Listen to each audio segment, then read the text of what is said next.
Hello, today we're going to pick up reading in Matthew chapter 26.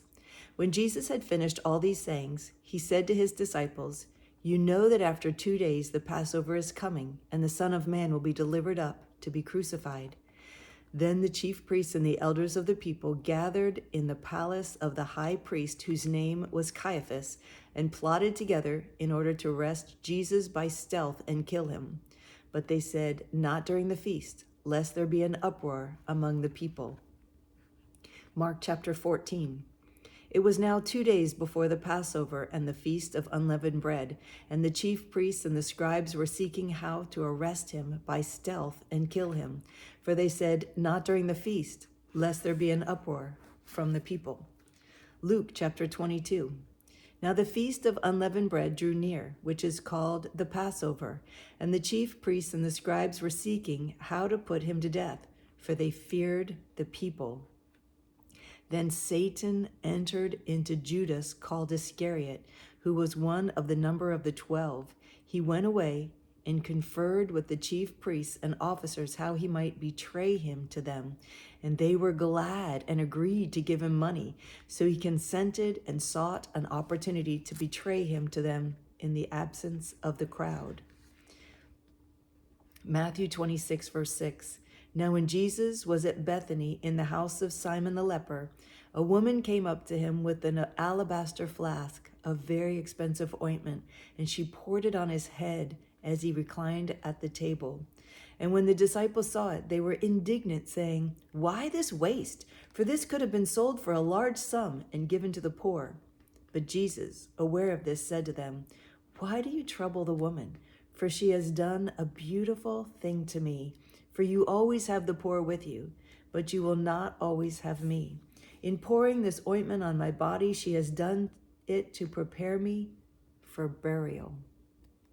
Truly I say to you, wherever this gospel is proclaimed in the whole world, what she has done will also be told in memory of her." Then one of the 12, whose name was Judas Iscariot, went to the chief priests and said, "What will you give me if I deliver him over to you?" And they paid him 30 pieces of silver. And from that moment on, he sought an opportunity to betray him. Mark 14:3. And while he was at Bethany, in the house of Simon the leper, as he was reclining at the table, a woman came with an alabaster flask of ointment of pure nard, very costly, and she broke the flask and poured it over his head. There were some who said to themselves indignantly, "Why was the ointment wasted like that? For this ointment could have been sold for more than 300 denarii and given to the poor." And they scolded her. But Jesus said, "Leave her alone. Why do you trouble her? She has done a beautiful thing to me. For you always have the poor with you, and whenever you want, you can do good for them. But you will not always have me.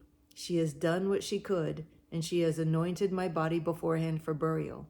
And truly I say to you, wherever the gospel is proclaimed in the whole world, what she has done will be told in memory of her."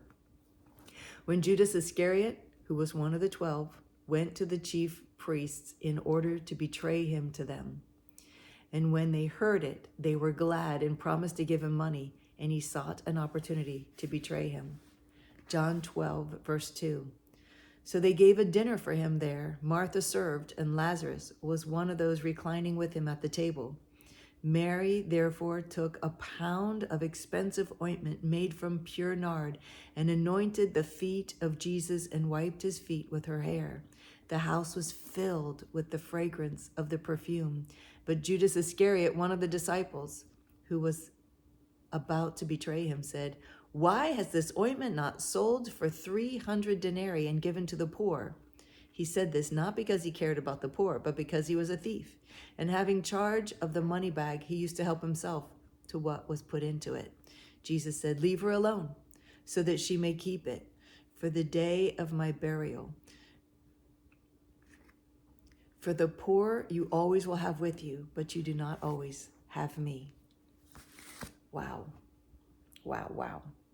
And that's all for today. It's a really quick one today. So tomorrow we read in the Gospels about the Last Supper. So thank you for joining me. I love you so much.